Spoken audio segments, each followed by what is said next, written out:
මෙවර යගුලිය විසිකිරීමේ තුන්වන ස්ථානය හිමි කර ගන්නු ලැබුවේ LMV නිවාංජනා ක්‍රීඩිකාව අමගස්සව ක්‍රීඩා සමාජය නියෝජනය කරමින්.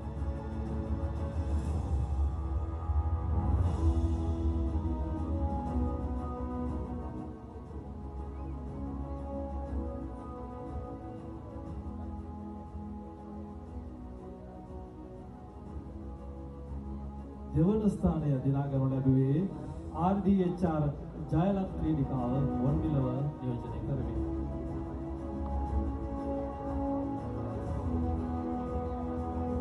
යගුලිය විසිකිරීමේ සව්වේ පළවන ස්ථානය BPD නවාංජනා ක්‍රීඩිකාව ගල්ටැන්නව ක්‍රීඩා සමාජය නියෝජනය කරනවා.